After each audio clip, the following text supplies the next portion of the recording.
Okay, good morning, students. Now we're in chapter 8.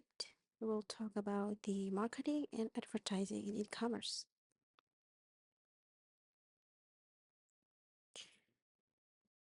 Okay, now let's talk about how people behave when they are shopping or making decisions online. It's actually pretty fascinating and very relevant to your daily life because it's all digital natives. Okay, think about it this way. When you're deciding whether to buy something online, it's like those trendy clothes on Instagram, or maybe you choose a restaurant on the food delivery apps. There are basically three big things influencing your decisions, right? First, it's you, your personal characteristic, like your budget, your personality, your past experience, and even your mood at the day. And second, there's the product or the service itself, how it looks, and then the price, the reviews, the brand reputations, and how easy the website is to use. And the third one, there's your environment. Okay, environment. And this is where it gets really interesting because it includes social stuff like what your friend thinks about it, what's the trending in Taiwanese culture or your community, and maybe the other environmental factors like whether you're shopping during sale season or if there is a typhoon outside and you don't want to go to physical stores. And all these factors work together through what we call intermediary factors.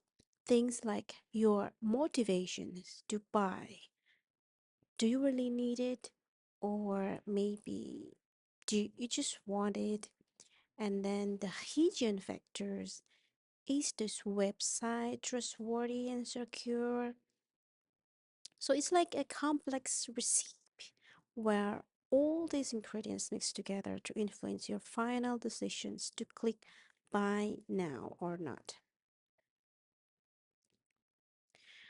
All right, everyone, let me walk you through this really cool model that explains to you how to make decisions when shopping online. And trust me, this is basically mapping out your brain every time you're on Shopee or maybe PC Home or ordering food from Foodpanda. So imagine you're thinking about buying something online. And this model shows us there are basically two types of factors at play. The things you cannot control, the uncontrollable variables, and there are things that companies can control, the controllable variables, okay? The the uncontrollable stuff is all about you, okay? This is uncontrollable variables. It's about you. Your age and then your gender, whether you're from Taipei or Kaohsiung, and then your lifestyle, how the tech savvy you are, and even your personality. And then there is called an environmental, okay? Like Taiwanese culture, maybe we prefer cash on online delivery because that's more common here. And then what your friends think, or even the government regulations. And when it comes to the controllable variables, is what companies try to influence, like the product's detail, okay? Product's detail and then the pricing, and especially the website's experience. Now, here's the interesting part.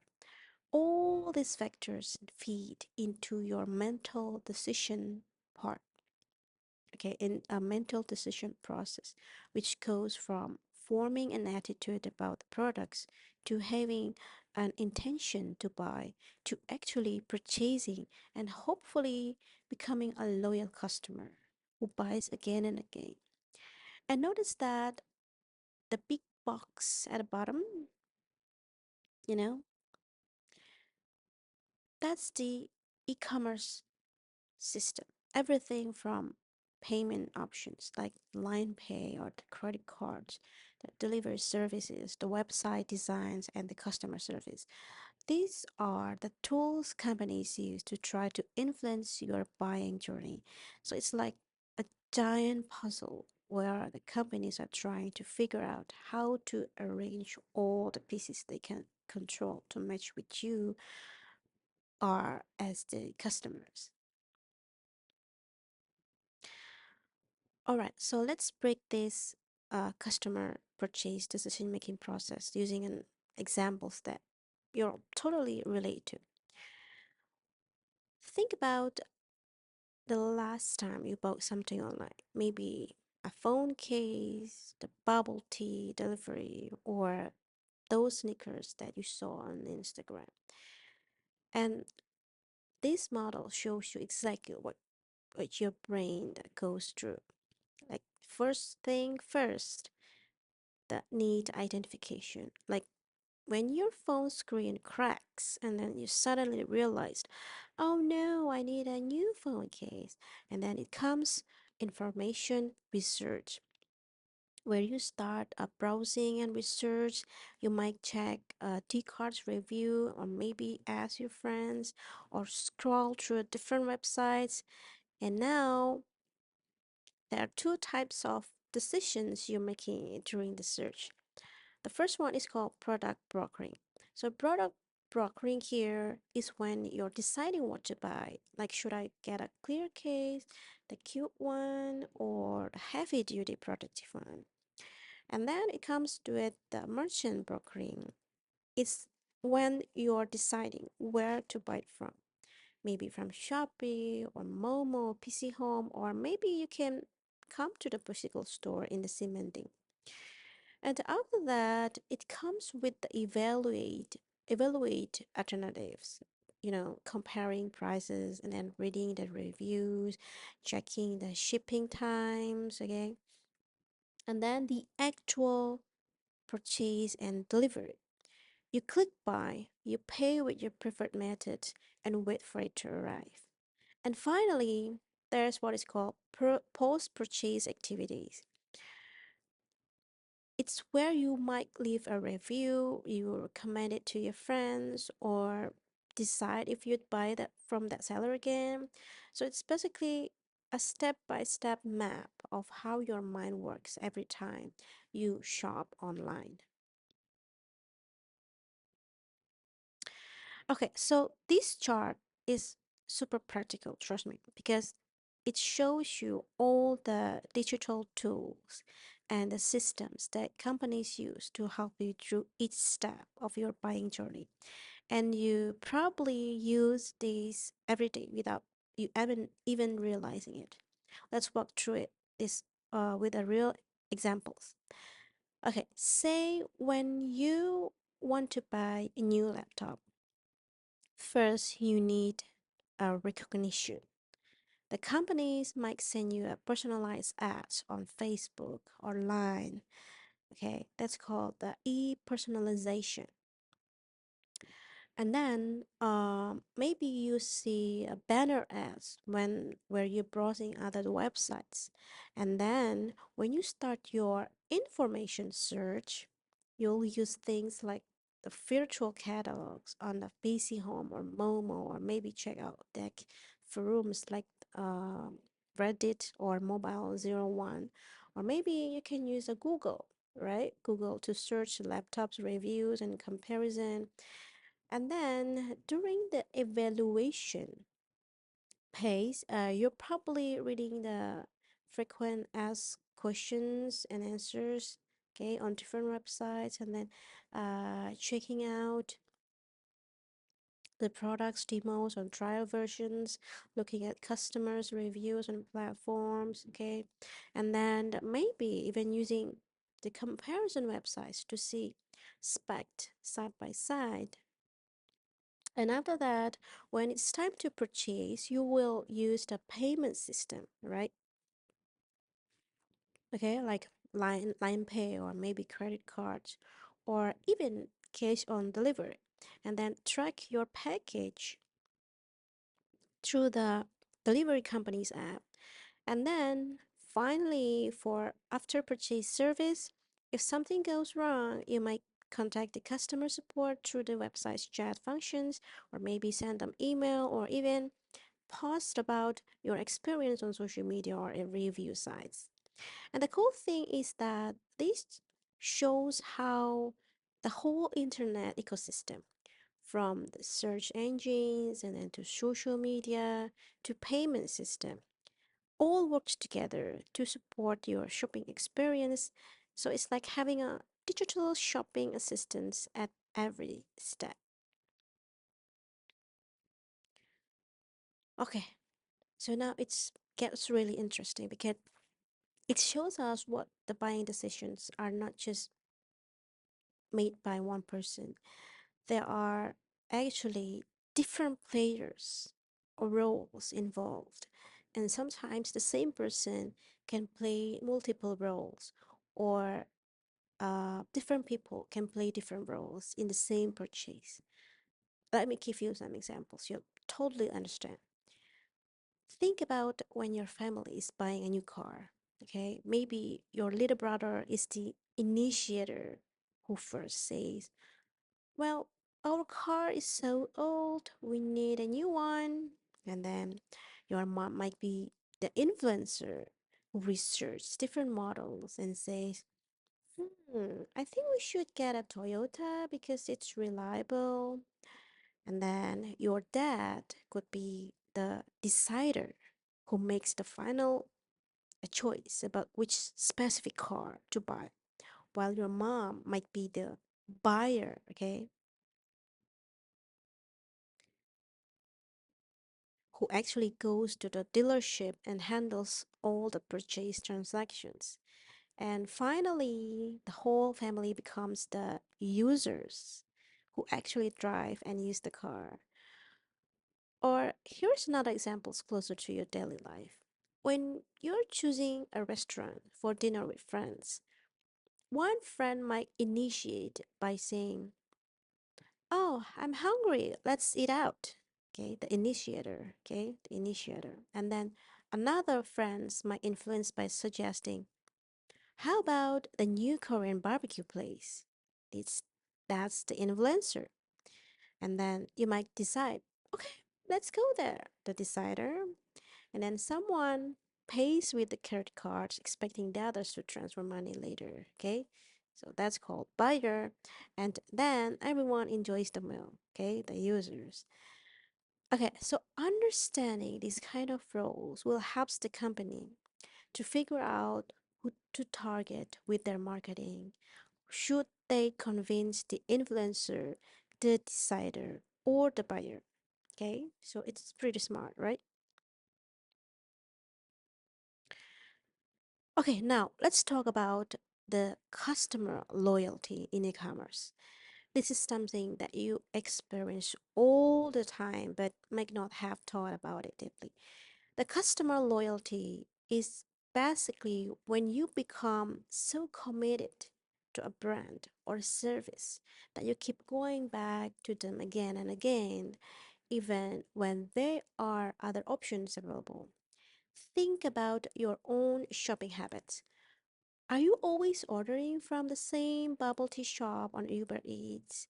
Or do you automatically check Shopee first before looking at the other shopping platforms? That's part of the loyalty. Okay, so the definitions here mention it's a deep commitment to repurchase that happens despite the situational influence and marketing efforts that have the potential to cause the switching behavior. So in simple terms, this means even when the competitors try to tempt you with the better prices, or maybe flashy ads or special promotions, you still stick with your preferred brand. Okay, for examples, maybe you're loyal to a specific online clothing store because they always have a good quality, reliable delivery, and great customer service. So even when another store offers 50% discount, you still choose your trusted store. And notice how the definition mentions loyalty can be to an e-tailer or loyalty programs delivered online. And this could be like being a VIP member on Momo and then collecting points on your favorite food delivery apps, or always shopping at the same online bookstore because you've built up rewards there.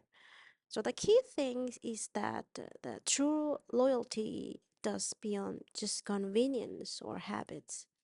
It's an emotional connection where you genuinely prefer and trust that brand over the others.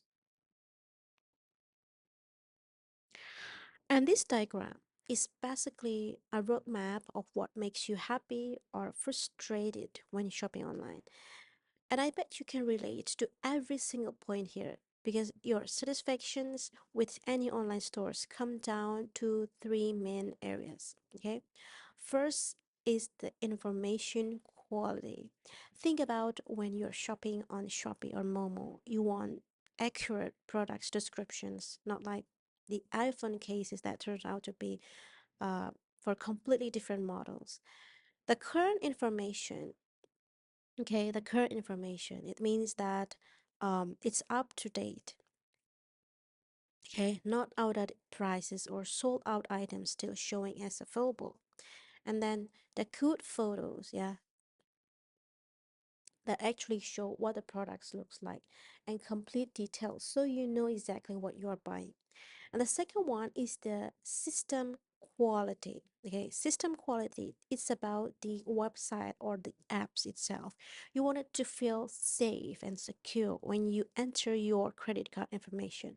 And have a simple design that doesn't confuse you, then be easy to navigate without getting lost, or work smoothly without crashing, and look consistent across all the pages. And then finally, it's called the service quality. So this is the human side of things. You want the flexible payment options like the cash on delivery, online pay, or credit cards, with its fast and reliable delivery, which nobody likes waiting weeks for something that was supposed to arrive in 3 days, right? So the products that arrives in a good condition, responsive customer service when you had problems, the fair return policies, and when things go wrong, you want the company to genuinely apologize and make it right. So when all these three areas work well together, you will end up being a satisfied customer who'll probably shop there again and again.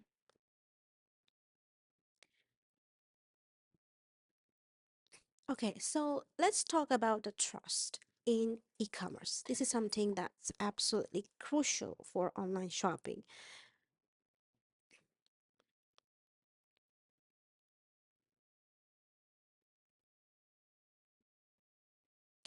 But sometimes you often take it for granted. Okay, so trust is basically your psychological willingness to depend on another person or organizations. And in the online world, this becomes an online trust, okay? Online trust, which is your belief that the websites or digital platforms will actually deliver what they promise so that you feel comfortable trusting them. Think about it this way: when you shop online, you cannot physically touch the products. You cannot meet the seller face to face. And you're basically giving your money to strangers on the internet and hoping they'll send uh, you what you ordered. Take That takes a lot of trust, right? For example, when you order food from a new restaurant on Uber Eats, you're trusting that the food will be fresh, delivered on time, and look like the photos. When you buy clothes from the online store you've never used before, you're trusting that the quality will be good, the sizing will be accurate, and if there's a problem, they will handle returns properly.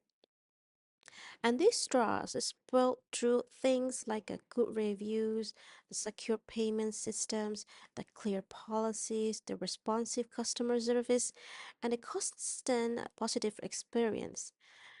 Without trust, the e-commerce simply will not work. Imagine if every time you wanted to buy something online, you worried about getting scammed or receiving fake products. That's why building and maintaining trust is so important for online businesses, and why, as the customers, we tend to stick with platforms and sellers we trust, right? And this slides is talking about the practical ways that online businesses can build trust with the customers. And as the customers, you probably notice these strategies all the time without realizing it. There are basically two main approaches. The first is the direct website improvements. The companies can make their websites look more professional and secure, partner with trusted third parties like showing they accept the PayPal or have a SSL certificates, and then establish the clear trustworthiness signals like displaying customer service contact information, telling you the return policies and security badge. But the really interesting part is the second approach, the other method um, for facilitating trust, okay, which relies heavily on what other people say about the business, the reputation, okay, the reputation. It's a reputation based system. It's like things like a star ratings and the reviews you see on a Shopee. So the seller ratings on the carousels or the Shopee or a restaurant scores on Uber Eats. It's basically when you're unsure about a seller you've never used before, you check what the other customer says about them to decide if they're trustworthy or not. And then the online word of mouth, okay, which is when people share their experiences on social media or maybe in discussion forums like Dcard or PTT, or even just tell their friends about a good or bad shopping experience. And think about it, when you're deciding whether to buy from a new online store, don't you usually check the reviews first, or maybe you ask your friends if they have heard of it? That's exactly how this trust building method works in their life. Okay, so the companies know that something what other customers says about them is more powerful than anything they can say about themselves.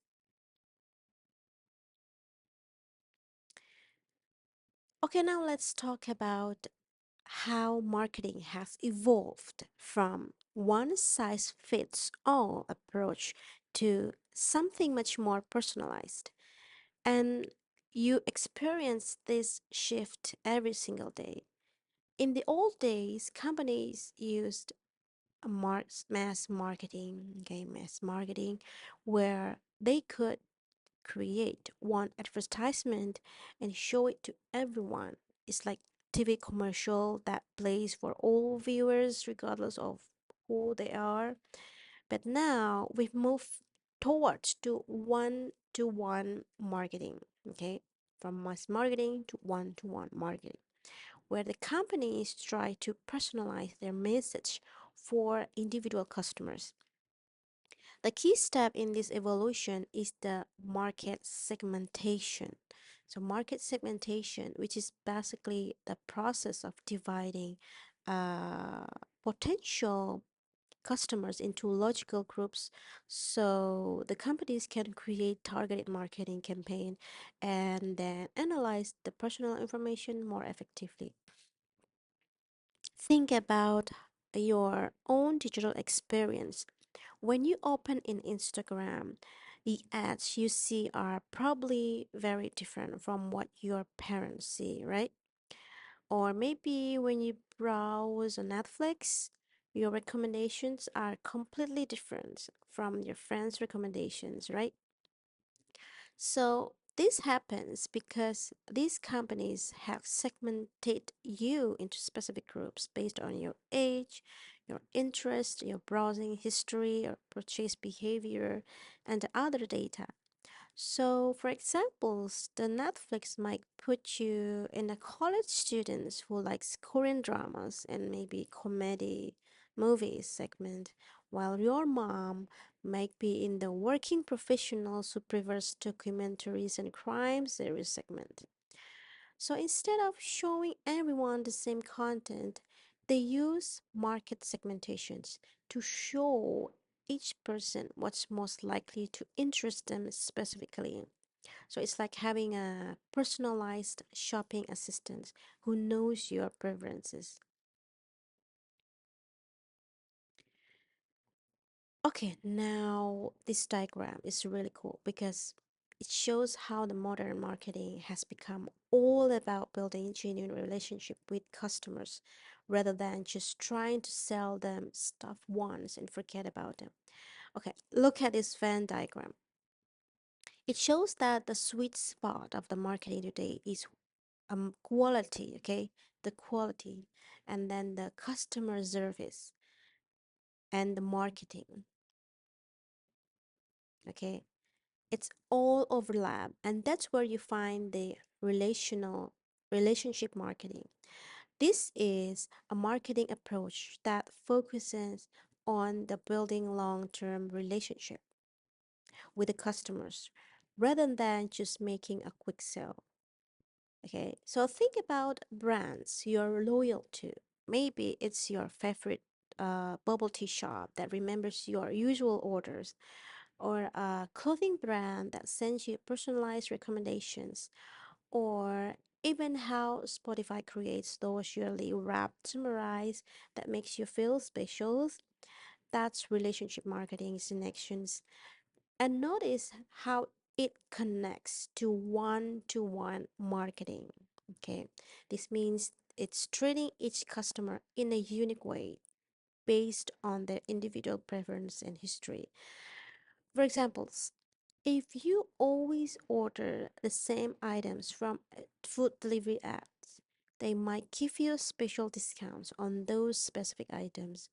Or if you frequently buy certain types of books online, and then they will recommend you similar authors just for you.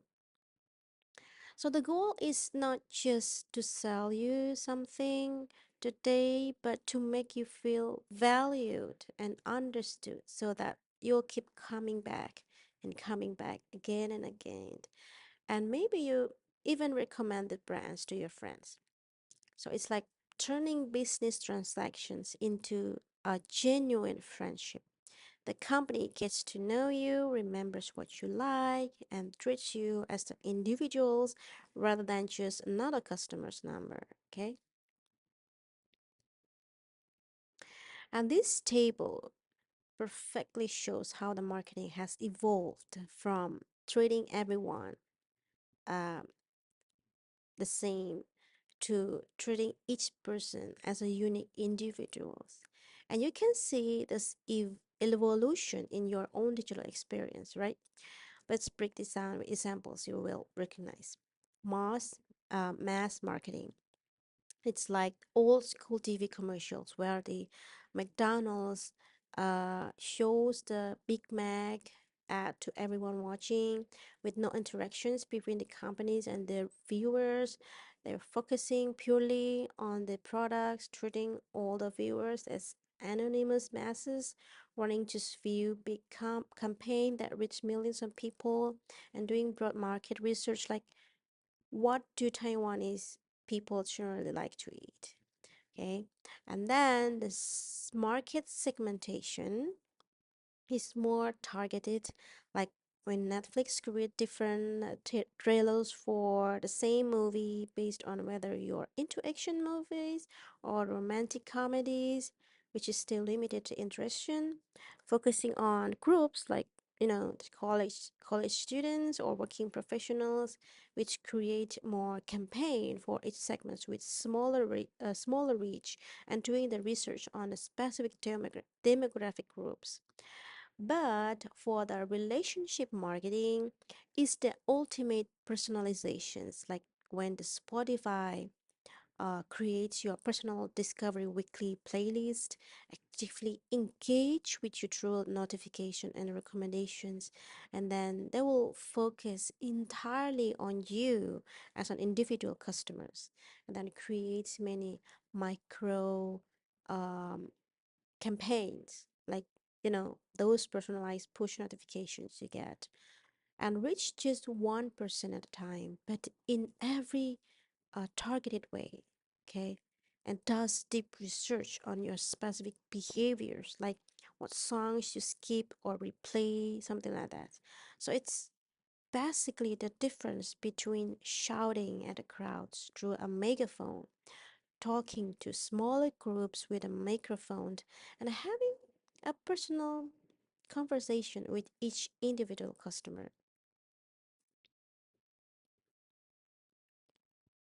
And this diagram shows the continuous cycle of how companies like Shopee, Netflix, or maybe Spotify get to know you better and better over time to provide increasingly personalized experience, like a relationship that keeps get stronger. Okay, let me walk you through this cycle with real examples. Let's say you start using a food delivery app. Okay, it's called differentiate. Okay, by segmenting a customers, maybe they put you in a college students who likes Asian food category, and then it comes with the interaction. Okay, interact, you receive the marketing exposure, like the push notifications about nearby restaurants or maybe special discounts for students. And during these interactions, your needs might also change. Maybe you become health conscious and want salad options more, and the apps notice this shift. Okay, and then customize. The next is customize. It's based on your behavior. They tailor the products or services for your purchase decisions, like showing the healthy restaurants first on your homepage or offering discounts on the salad places. So after you make the purchases, there's a post sale customer service. Okay, and then the cycle continues with identify. They profile you based on all your ordering behavior, collect the transaction data, and store everything in their database to better understand your preferences. This creates an even more detailed customer profile, which feeds back into the better differentiation for future marketing. So this is basically like the app is learning about you with every interactions. So the more you use it, the better it gets at predicting what you want. So when you want it and how much you're willing to pay for it, that's why your recommendations on these platforms get scarily accurate over time. Okay, now let's talk about personalization and behavioral marketing. It's concept you experience every single day, but might not fully understand how they work behind the scenes. First, the personalization. So personalization is basically when companies match their service, their products, and advertising content to fit individual customers and their specific preferences. Think about how your YouTube homepage looks completely different from your friends, or maybe how the products Shopee shows you first are totally different from what your parents see when they open the same app. And this personalization is powered by something called a user profile, okay, user profile, which is essentially a digital portrait of you that includes your requirements, like what you need, and then your preferences, what you like, and the behavior, how you shop, when you're most active online, and what you click on, and demographic traits, yeah, like your age, your location, and etc. So, if you frequently buy a Korean skincare products or maybe order bubble tea every Tuesday afternoon and always check reviews before purchasing, all of that information gets stored in your user profile. And then the companies use this profile to show you the Korean beauty brands ads and send you bubble tea discounts notification on Tuesday morning, and then highlights the customer reviews more prominently when you're browsing. So it's like having a digital assistant that remembers everything about your shopping habits and tries to save you time and showing you exactly what you're most likely to want. And the goal is that to make your online experience feel more relevant and convenient, although sometimes it can feel a bit creepy when the recommendations get very accurate. Okay, now let's talk about cookies. Yeah, cookies. It's not, no, it's not the delicious kind that you eat with milk. It's it's the digital ones. Okay, it's not digital cookies. No, no, no, no. It's the digital that tracking your online behavior right now as we speak. Okay, a cookie in e-commerce is basically a small data file that gets automatically saved on your computers or phone by the websites you visit. You may be um, without you even knowing it's happening or giving explicit permissions. It's like a digital sticky note that a website leaves on your device to remember things about you. For example, so when you visit a clothing website and look at the sneakers, that site drops a cookie on your device that says this person is interested in sneakers. And then when you go back no, when you, sorry, when you go to a completely different websites like YouTube or Facebook, you suddenly start seeing ads for those exact sneakers you were looking at earlier, right? That's the cookie at work. And this cookie will collect information about your activities across different sites, like what you search for, what you click on, how long you stay on certain pages, and what you add to your shopping cart but you don't buy it. The companies use all this data for personalized techniques to increase the sales. They send you to targeted ads, to send you special discounts code for items you viewed but you didn't purchase previously, or maybe they recommend similar products. It's pretty clever from the business perspective, but it also means that your online activities are being tracked and analyzed much more than you might realize. That's why you sometimes see those pop-up message asking if you accept cookies when you visit new websites. Yes? Have you ever experienced that? I believe yes. And these are super important personalization technique that you encounter all the time online. Okay? And let's break them down with examples you'll totally recognize. First, behavioral targeting is when companies track your web browsing behavior. It's like the pages you visit, what you search for, what you click on, and then they use that information to show you the specific advertisement. Okay. If you spend time browsing the gaming laptops on various websites, you will suddenly start seeing the ads of Asus or maybe MSI gaming computers everywhere you go online. Even on completely unrelated sites like the news or websites or social media, it's like having a digital detective following you around and taking notes on everything you're interested. On the other hand, it's called collaborative filtering. So it's more like getting recommendations from people who have similar tastes to you. These methods looks at customer data to predict what you might like based on other customers with similar profiles like you. Think about the Netflix recommendations. Yeah, it suggests a Korean drama to you. So it's not just because you watched one K drama, but because other users who watched the same shows you did also loved that particular drama. Or maybe on Spotify, it creates your Discover Weekly playlist.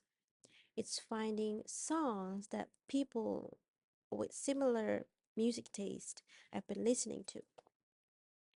So basically, it's like having a friend with a really similar interest recommending stuff to you, except that, friends is actually an algorithm analyzing that behavior of thousands of customers who shop or browse like you do.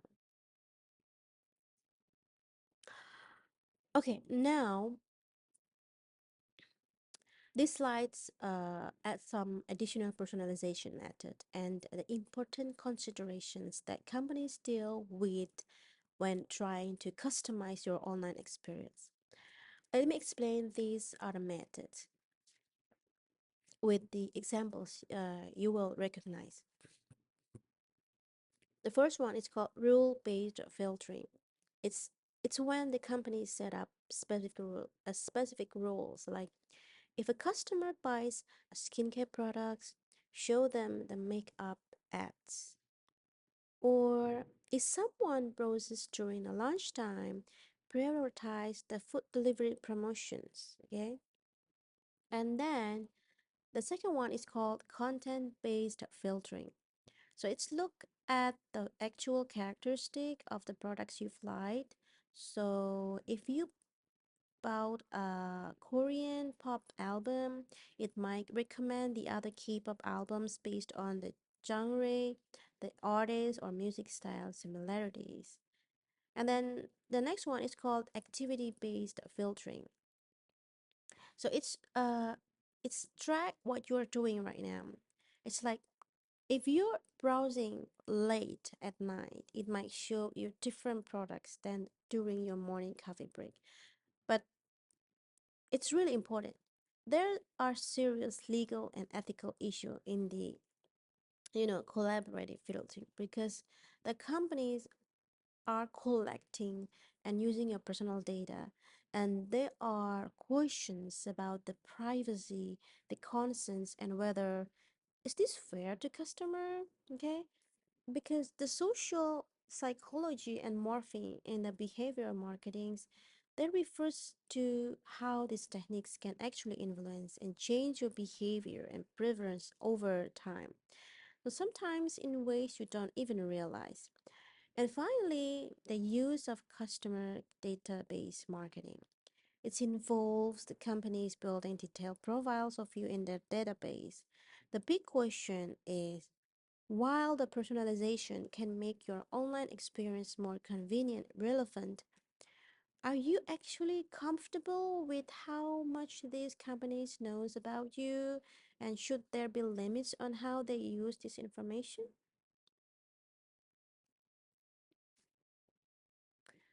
Okay, now let's talk about the market research for e-commerce. This is basically how online companies try to understand you and other customers better so they can improve their business and make more sales. And it's happening all around you, literally. And the main question is, What are marketers looking for in e commerce market research? They want to know things like what products you want, how much you're willing to pay, when you prefer to shop, what influences your buying decisions, and what problems you face when shopping online. Now, there are several representative market research approach that you probably encounter regularly, like the market segmentation research, is when the companies try to figure out how to group the customers, like separating the college students from working professionals, or maybe identifying people who love Korean beauty products versus those who prefer Japanese brands. And then the data collections and analysis, it happens constantly. Every click, every search, every purchase you make gets recorded and analyzed to find the patterns. Okay. And then the online surveys, it's these are the pop-ups or emails asking you to rate your shopping experience or answer questions about your preference. Those how was your delivery experience surveys from the Food Panda or Shopee, okay? And the last one is hearing directly from the customers. It includes things like reading your reviews, monitoring the social media comments, the customer service chat logs, and even the focus groups. Okay, for examples like you leave a 1-star review saying delivery was too slow, or maybe post on social media about a great shopping experience. The companies are paying attention to that feedback and using it to improve their services. So it's like they're constantly trying to read your mind to give you exactly what you want.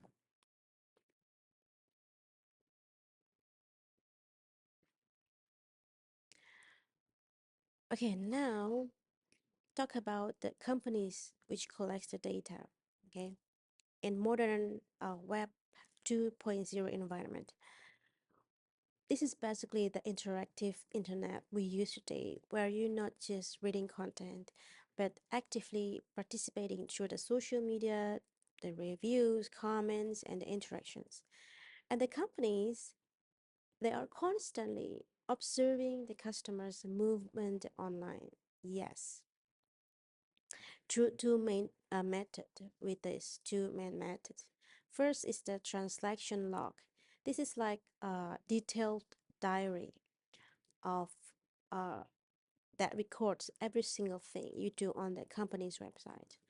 Like when you visit Shopee, they're recording what products you clicked on, how long you spent looking at each items, what you searched for, what you added to your chart but didn't buy, what time of day you are most active, and even how you navigate through their sites. So it's like having a, security camera that follows you every move.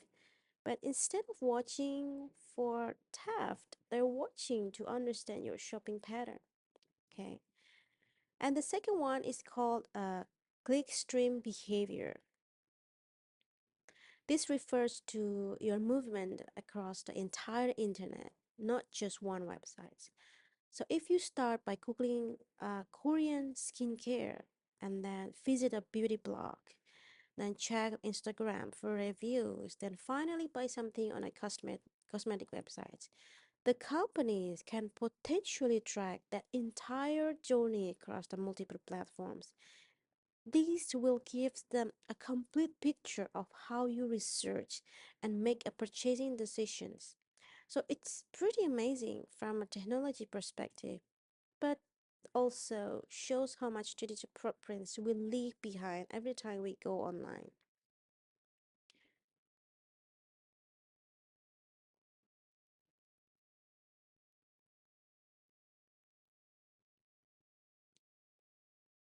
All right, so this is more advanced one, okay? And honestly, it's a big, sneaky ways that companies collect data about your online behavior. And you probably had no idea these were happening, okay? Let's start with the web bugs. web bugs. These are tiny, invisible graphic files that get embedded in emails and websites to track your activity. You know, when you open an email from a store and then suddenly start seeing ads from that store everywhere, yeah, that's probably because there was a web bug in that email that told the company, this person opened our email and then click on this link and spend 30 seconds reading about our sale. You know, it's like a digital spy that reports back to the headquarters about what we're doing. Okay. And then next one, the spyware. This is the software that secretly gathers information about you over your internet connections without you knowing it's there.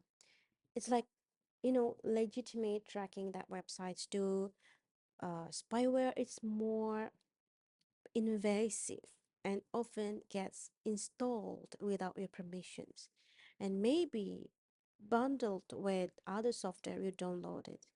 It can track things like what websites you visit, what you typed, and even capture screenshots. And finally, we have a web analytics and mining. It's the process where the companies take all this collected data and analyze it to find the patterns and insights. So, for example, they might discover that people who buy coffee online also tend to buy pastries, or that customers from certain regions prefer to uh, shop at late at night. It's like having a team of digital detectives analyzing your behavior to predict what you'll do next. And the thing to remember is that while some of these data collections help to improve your online experience, it's important to be aware of how much information you're sharing. Okay.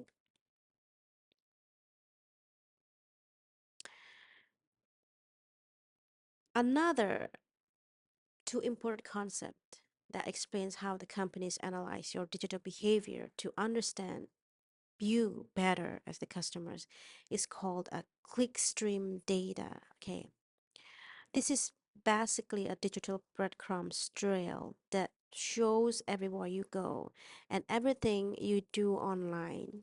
Think of it like this: when you're browsing the web, every click you make leaves a trace. Okay, like when you go from Google to YouTube to a shopping website to Instagram and back to that web shopping site, all of these clicks create a stream of the data that shows your journey through a web environment. Okay, for examples, if you search for laptop reviews on Google and then visit three different tech blogs, then check prices on Visi Home and Shopee, then watch unboxing video on YouTube, and finally make a purchase. That entire sequence is your clickstream behavior. And the companies can see this pattern to understand how you research and make buying decisions. Then there's a web mining, okay? Web mining, which is like having super smart computers that dig through massive amounts of web data to find hidden patterns and insights. So it's not just about tracking what you do, but also analyzing web content. So it's like what people are saying in reviews, comments, and social media posts, and web usage patterns, like discovering that most people buy certain products on Sunday evenings, or that customers who read review are more likely to make purchases. So it's basically turning the entire internet into a giant research database to understand the customer behavior and preferences. It's pretty fascinating, but also shows how much our digital lives are being analyzed.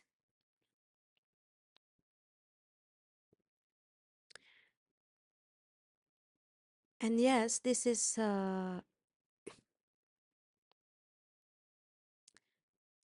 slides touch on some really important challenge with online market research and introduce a fascinating solutions that's becoming more common in our digital world.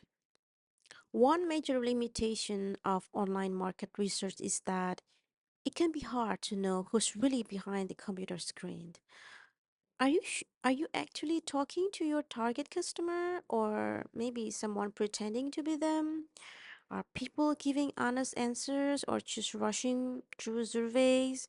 You know, can companies be sure they're not getting duplicate responses from the same person using different accounts? This is where the biometrics, okay, comes in as solutions. These are unique physical or behavioral characteristics that can precisely identify you as an individual. You're probably already familiar with with some of these, like how you unlock your iPhone with your fingerprint or Face ID, or how some newer laptops let you log in by scanning your face. So, in the context of market research and e-commerce, the biometrics could include the fingerprints, the facial recognition, the voice patterns, even the way you type on the keyboards or how you move your mouse. These are all unique to you, like a digital signature that cannot be faked, okay? And some banking apps now use the voice recognition to verify it's really you calling, okay? And biometrics can solve the problems of knowing exactly who you are dealing with online. However, it also raises a big question about the privacy and how much personal information we're comfortable sharing with the companies. It's pretty cool technology, but it's also something we need to think carefully about.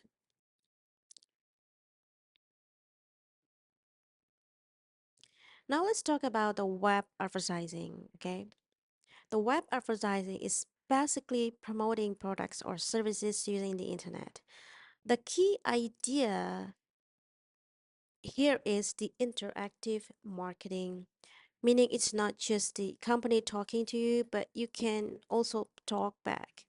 For example, when you see an ad on Instagram and you clicked it, maybe you message the seller, ask a questions, or even leave a comment. That's the interactions. And the internet makes it super easy for the marketers to reach the customers instantly. And for the customers to reply, ask for more details or feedback, it's also easy. So it's a two-way street, not just one way like a TV commercial. And this is the advertising cycle in a simple way. Imagine you're a company and you want more people to know about your products. You need uh you need to start with the need assessment. Okay, ask yourself, why do I need to advertise? Maybe sales are low or you want to launch something new. And then next, you create the big idea. Okay, you create the big idea. This is the high level concept and initial plan for your ad. And then you decide who is your target. Okay, you are aiming at everyone, the mass, or a specific group or individual customers. And after that, you choose the method. Okay, will you use emails, use banners, or social media, or maybe something else? And once that ready, you launch the campaign. Okay, put your ads out into the world. And finally, you measure and analyze the results, see what worked, what didn't, and use that to plan the next campaign. It's a cycle because once you finish, you often start again the new goals and again and again.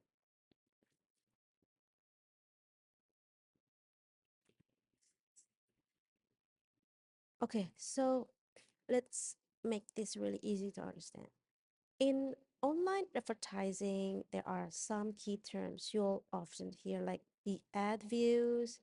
Okay, the ad views, it means that how many times you'll see on a web page that has your banner ad on it, right? Like, for example, if 100 people visit that page today, you have 100 ad views. This is also called impression or page views. And then the next one, the button. It's a small clickable banner, usually linking to another website. And sometimes it can also let you to download something like an app or a file. So in short, the ad views tells you how many times your ad was shown, and the button are the small ads that people can click on to take actions.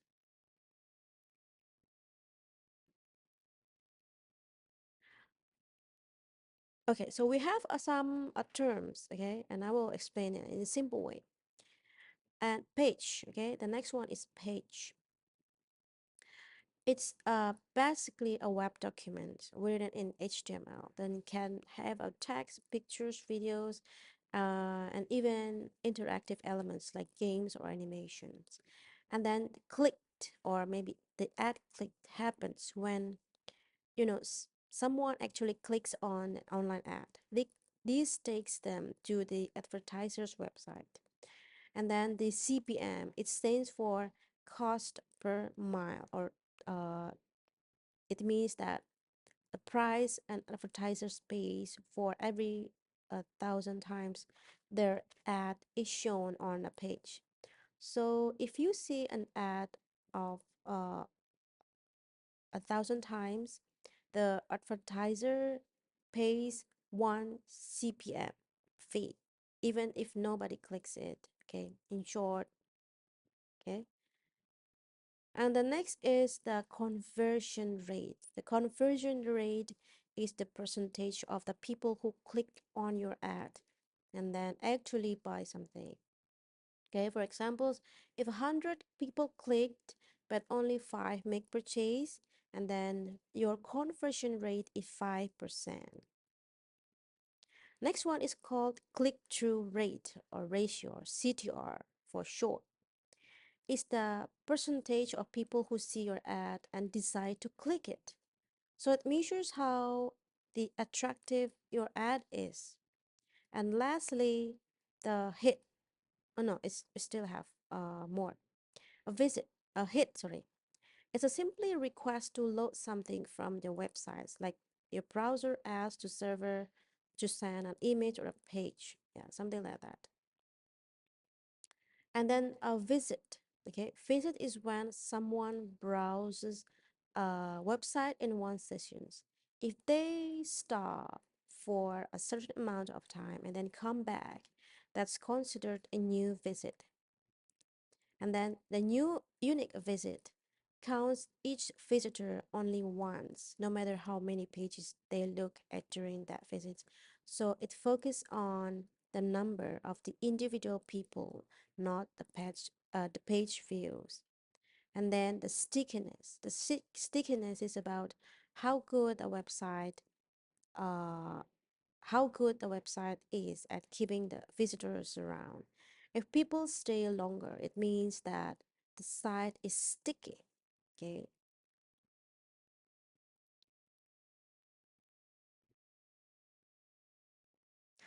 Okay, so now let's talk about advertising online and its advantage.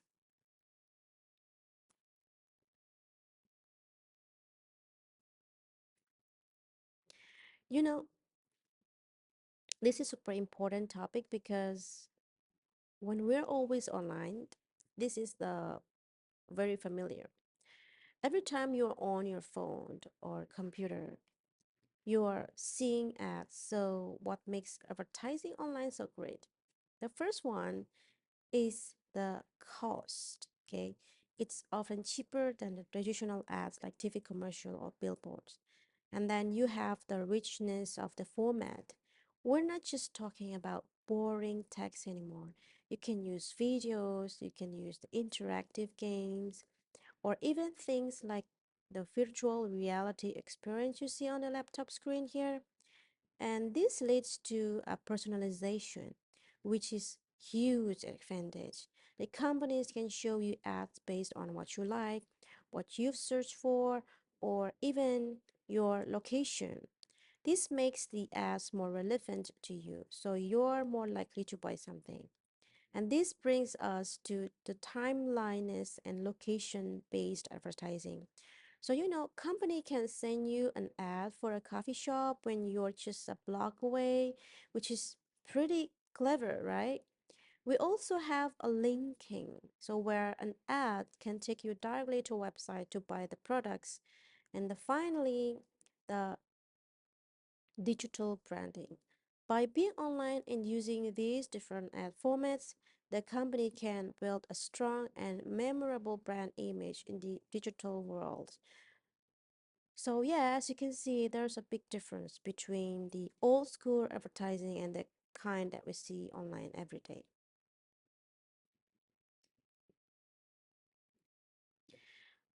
Okay, now let's talk about online advertising. I believe that you see it every day when you're scrolling on your phone or maybe using Google. There are three major types of ads. Okay, three major types of ads. The first one is called classified ads. It's like the old school ads in the newspapers, but it's online. Okay, it's like a for sale post, but or maybe like a job listing. And then display ads. It's the colorful and flashy ads on websites. Okay, sometimes, it's very annoying. And then the interactive ads. The interactive one is the fun ads, the ads that you can click and then you can play with it or even can chat with it. Next one, the banner ads. Okay, the banner are a classic example. Like a small rectangular ad on a web page, and then when you click it, it takes you to the advertiser's side. And there's even smart type called the keyword banner. If you search for sneakers on Google, the sneaker ad might pop up when you're scrolling the social media. Okay. So the next time when you see an ad, you will know what's behind it. Okay. The next type it's random banners. Okay. These ads just pop up randomly on a web page, like when you're reading news and then suddenly see an ad for shoes. Well, actually, you didn't search for them. They just appear. Okay, that's all random banners. And then the live banners. The live banners, it's the smarter version. They change in real time based on what's happening. So if you're checking the weather, a live banner might show an ad for umbrellas if it's raining. But do you think that banners ads always good? Well, they're great for grabbing attentions, but sometimes people ignore them. Okay, so it's called banner blindness. Okay, blindness. Plus, if they are too flashy, they can be very annoying. Okay, so that's one of the banner. So there can be benefits and the limitations of the banner ads. Okay, so next up, there's a pop-up ad. Pop-up ads. Okay, these are the ads that burst open in a new window while you're browsing. So it's like you're watching a video and then there's an ad for game suddenly appears. That's super distracting. Then the pop under ad. Okay, there's a pop up, there's a pop under ad. These are sneakier.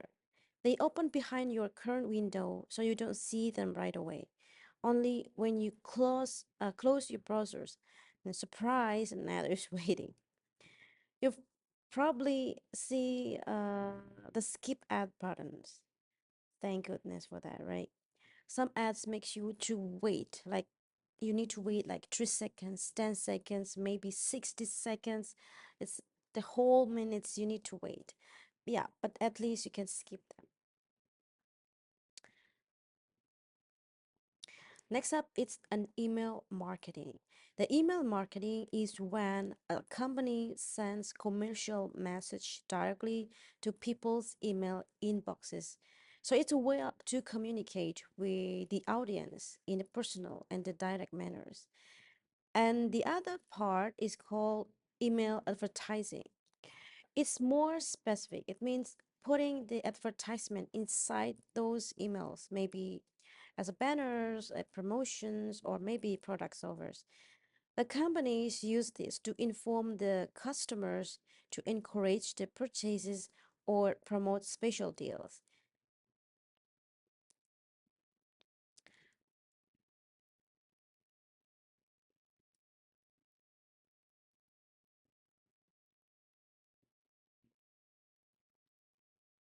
Okay, so we need to consider both of the advantage and the limitations of the email ads, and how to implement them efficiently and effectively so that they can reach the right audience without being ignored as a spam.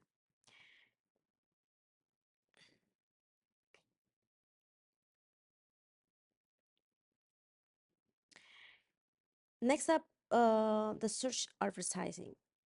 So search advertising is when companies place an ads on the web pages that show search engine result. It's like when you search something on Google and then see sponsored links at the top. And there are a few ways to do this. The first thing is by URL listing.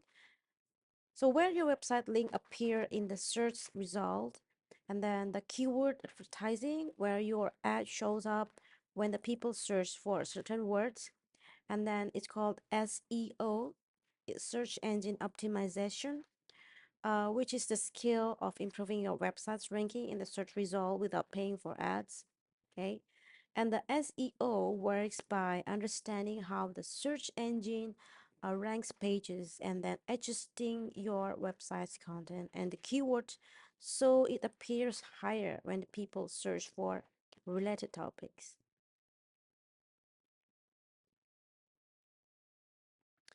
Okay, now let's talk about the process of the search engine optimization. Okay, first you need to build your content. Okay, you create the useful and interesting material from website, and then you decide on the keywords. The keywords are the words or phrases that people are likely to type in into a search engine to find your content. And then the next one, you add these keywords naturally into your content so the search engines can recognize your sites as relevant. And after that, you submit to your site to the search engines so they can introduce um, oh sorry, so they can include in the results. Okay, and once it's listed, you check your current ranking to see where your site appears. If it's not high enough, and then you need to optimize your pages, and you adjust the content, you adjust the layout and the keywords to improve the ranking, and then you analyze the traffic and conversions to measure the success. And finally, you maintain and re-optimize regularly because SEO is an ongoing process. It's not a one-time task.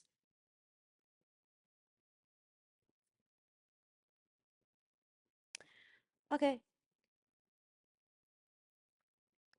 still talking about the online advertising method, but we are using Google. Okay, the Google is the king of online advertising because it controls two major tools. The first one is called Google's ad. Okay, the AdWords and the AdSense. The AdWord which lets the businesses pay to have their ads appear when the people search certain keyword. Meanwhile, for the Google AdSense, which allows the website owners to earn money by showing ads on their sites. And another powerful method is called viral marketing. So viral marketing is like online word of mouth. This happens when customers share a product or service with the others. So it's often through the social media, so the message will spread quickly, just like a virus. Think of about a popular TikTok trends when one person posts it and then many people copy and share it, making it spread everywhere, yeah, something like that. Now let's talk about, oh, okay, still talking about online advertising, but we're talking more about the video ads. Okay, I believe that you all watch videos online every day, right? So you have definitely seen this kind of ads,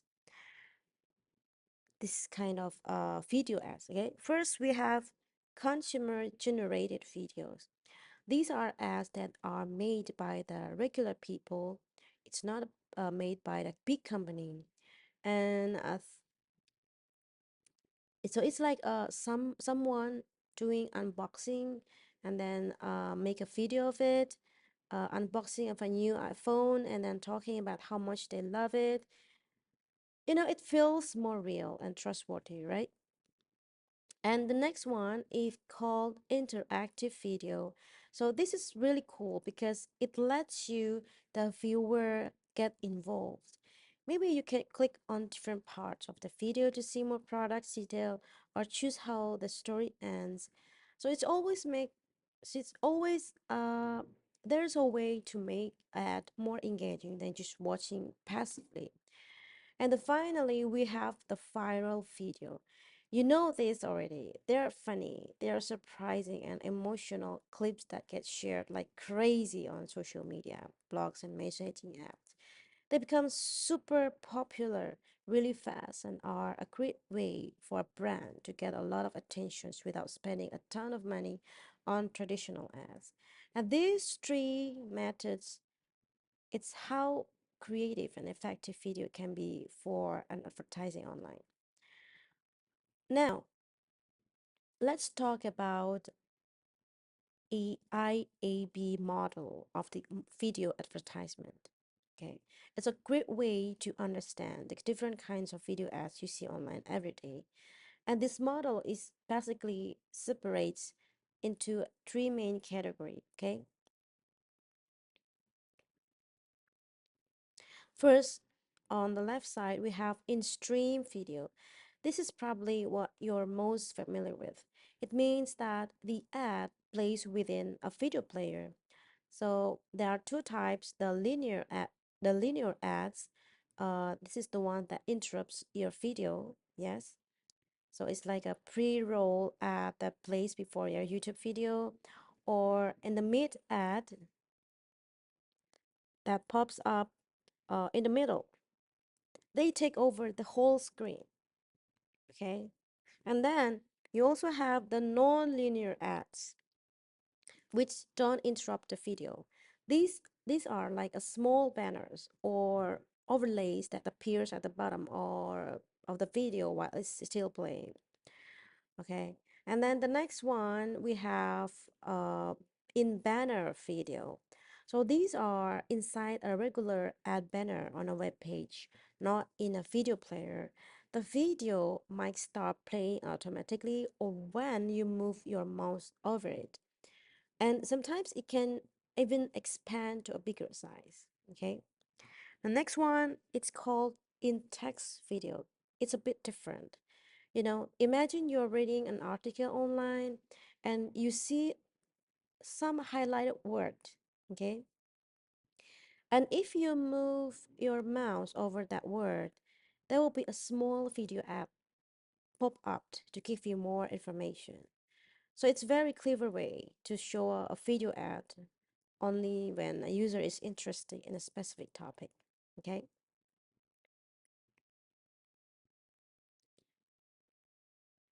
Next up, we have advert gaming. Okay. So this is a combination of advertising and gaming, As you can see in the top image, we have image with a McDonald's phone. Companies create small games to promote their products. So instead of just showing you a picture of fries, they get you to play a fun game that's all about the brand. And this makes you spend more time with the brand, right?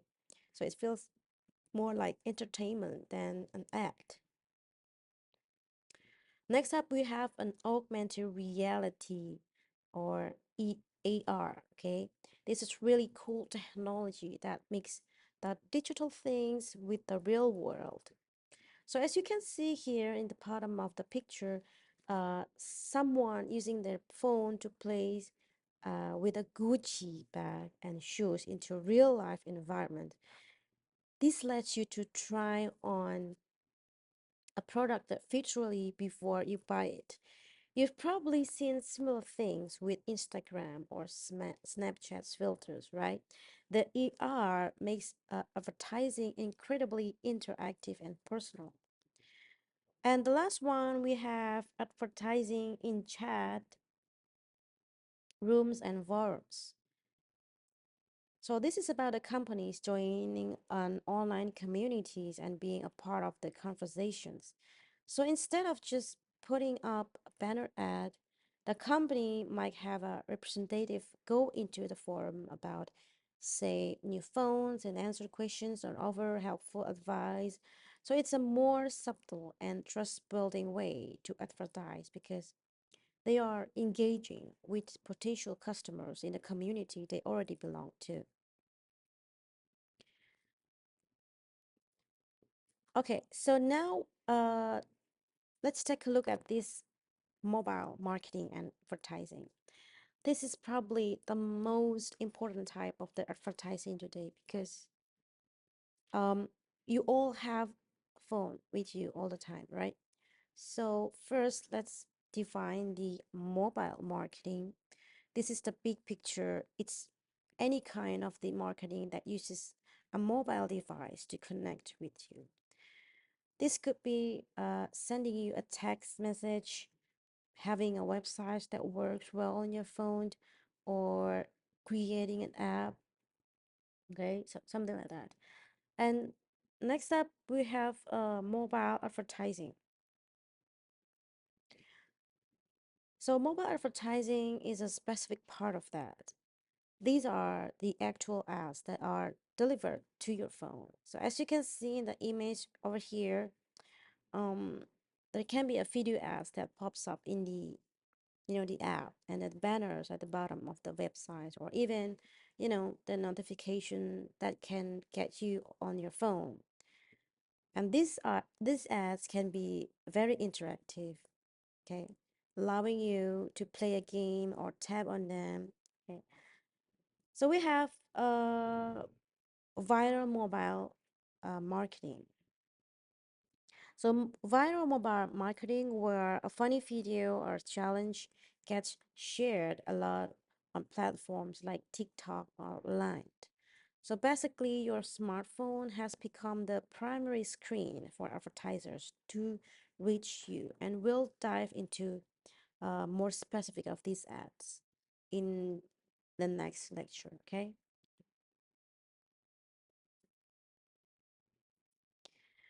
Okay. So let's look at this diagram. It's a great way to visualize the entire mobile advertising process. It shows us how a mobile ad gets from a company to your phone.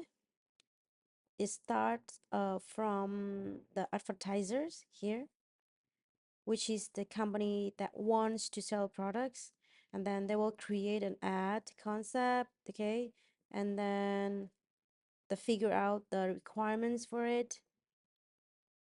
Then they will send this information into the mobile ad network. So it's like a network, the network as a middleman, And the job is to connect the advertiser with all the different apps and the websites that have space for ads. And the network then creates the actual ad, okay, whether it's text, an image, or a video, and then we'll send it to the mobile system, okay, which are the servers that manage the ads. And from here, the mobile system will distribute the ads to the capable phones, okay, capable recipient. And finally, you, the user, will see the ad, okay, and your reaction is the ad response. So all of this information, including how many people saw or clicked on the ad, is sent back um, as the review and the feedback, okay, to the advertisers, so they know if the ad was successful or not. Okay, let's check the mobile marketing guidelines. So when companies do mobile marketing, they cannot just do whatever they want. They have to follow the rules. And these are some of the important ones. First, the notice. So this means the company has to tell you when they are collecting your information. For example, when you download an app, it might ask permissions to use your location. This is called the notice. Okay. The second one, the choice and consent. This is your right to say yes or no. The app should give you a clear choice to opt in or opt out of things like push notifications or sharing your data. And then the third one is called customization and constraints. This is about making the ads relevant to you, but also making sure that they don't bother you. The ad should fit the phone screen and not interrupt what you are doing all the time. Okay. Next up, the security. This is super important. The companies must protect all the personal data they collect from you, and finally, the enforcement and the accountability. This means that if a company breaks these rules, there are consequences like fines or maybe some legal actions. So, the main idea is that the mobile marketing should always be done in a way that respects the user's privacy and the experience. All right, so let's take a look of these two, spamming and permission advertising. You know spamming, right? We all know what is it. It's when a company sends you lots of unwanted emails or messages that you never asked for. They just floods your inbox with ads. And most of the time, we just delete them without even reading them. It's an old and not very effective. It's way too advertised because it's so annoying and disrespectful for the customers. On the other hand, we have what is called permission advertising. This is a marketing strategy where you, the customer, actually agree to receive ads and marketing materials from the company. This is also known as opt-in. Okay. For example, when you sign up for a website, you might check a box that says you want to receive their newsletters or not. You are giving them your permissions. The key difference here is the trust. Okay. So since you gave them the permissions, you are more likely to be interested in the products and the company respect your choice. Okay, now let's look at the few interesting advertising strategies here in these slides.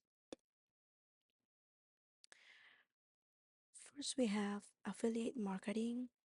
So, the idea here is that the company gets the other people to help them to sell the products. Um, Maybe think this way. a popular blogger. They write a review about the new camera, and in the blog post, they include a special link to the camera company's website. So if you if you click that link and buy the camera, the blogger will get a small commission or maybe a percentage of the sale. So the company in this case, they get a sale and the blogger gets paid for being helping the company to sell the products. Okay. And another strategy is called affiliate network. So affiliate network is just a platform that acts as a middleman to help to connect the companies with all the bloggers and the websites who want to promote their products. And then we also have ads as a commodity. This is a strategy where the companies actually pays you to watch the ads, okay? For examples, like the mobile games or maybe the apps will offer you a small reward, like virtual coins or extra lives if you watch a 30 seconds video ad, okay? And you are essentially getting a small payment for your time. And finally, we have selling space by pixels. So this is a really unique idea where the famous websites once sold a millions tiny squares or maybe pixels of ad space on its homepage, and the companies would buy a small block of these pixels to put their logo on the page. And it's a very creative, although less common way to sell permanent ad space online.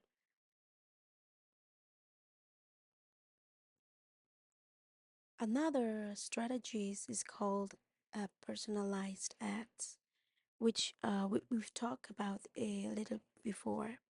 So the main idea is that the ads are shown to you based on your interest and the online activity. Maybe an example of the platforms that uses is called a webcasting. Okay, webcasting, it's like an online news service that lets you to select your favorite topics and then broadcast the news and then seminars and the other content and the ads that are specifically tailored to your choices.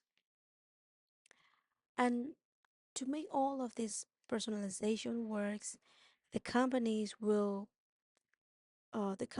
use ad exchange. Okay, ad exchange. This is like a big digital marketplace or a stock market for ad space, and the websites put their ad space up for sale, and the advertisers bid for it in a real time. And this kind of systems automatically finds the perfect ad to show to the right person. Okay. And now let's talk about very important business models called advertisement as a revenue model. Okay, especially pay per click, or we can short it by PPC. This is a super popular way for advertisers to pay. They only pay a website or a search engine or a fee every time someone clicks on their ad. Okay. So if a company's ad appears on a search page but no one clicks it, they don't have to pay. Okay. So this is very efficient for them. And lastly, we have choose your own ad format. So this gives you, the user in this case, some power. For example, some video apps might let you to choose between watching a short or maybe 10 seconds ad or maybe longer, an interactive one to get a reward. So this it's a way to make advertising less annoying by giving you a choice.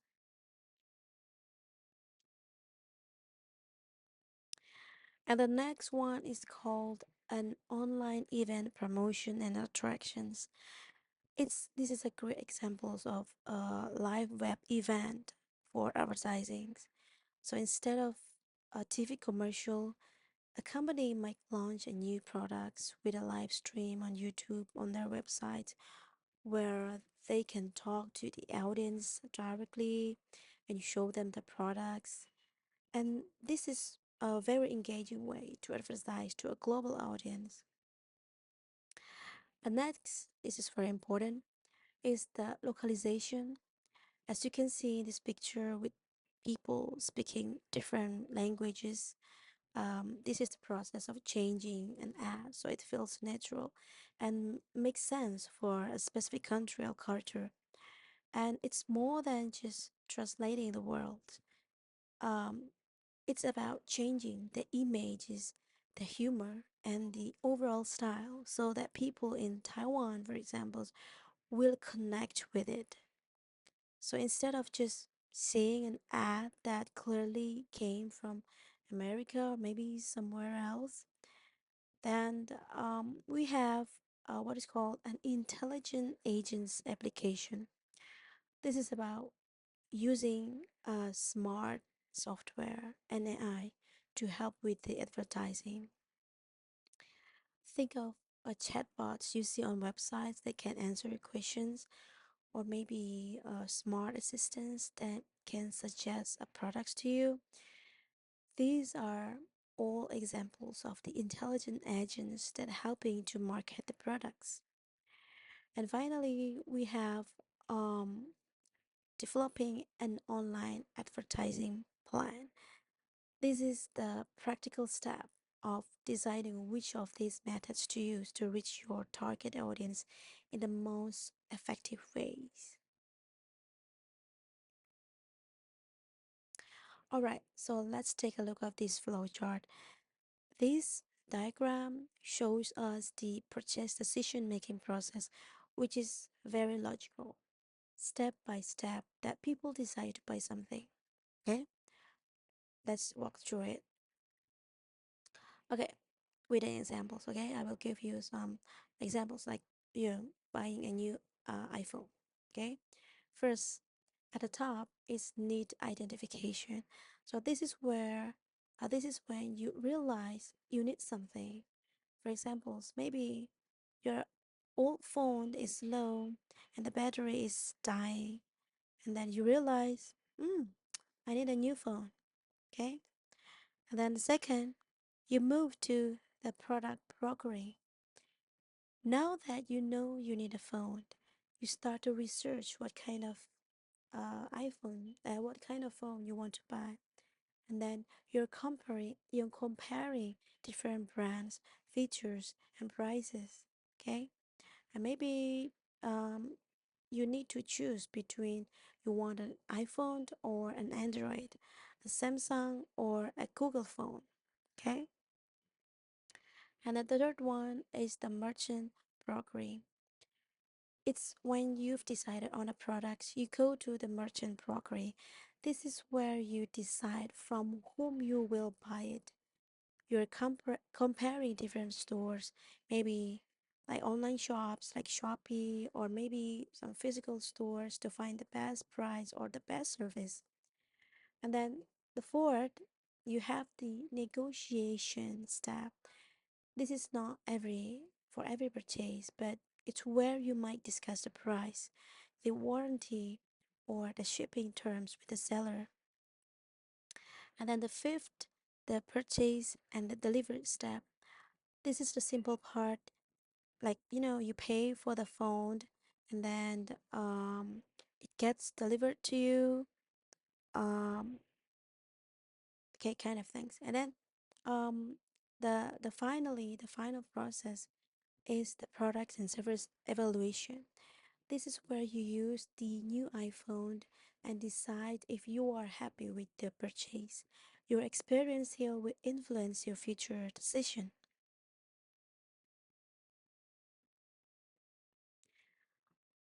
Okay, now let's put all of these slides together and see how they connect. We've talked about the big picture of web advertising and its advantage, like how it's often cheaper, more personal and can use rich formats like the interactive virtual room you see in the first image. And then we focus on a specific and very popular type like video ads. And then we learn about different kinds of consumer generated video that feels authentic, interactive video that lets you to click and play, and then the viral video, okay, that gets shared everywhere. And then we also looked at the technical side with the IEB models of the video advertising, which shows where these ads appear, like in stream ads that play before your YouTube video, maybe in banner ads that are part of the website's banner, and even in text ad that pops up when you hover over a word.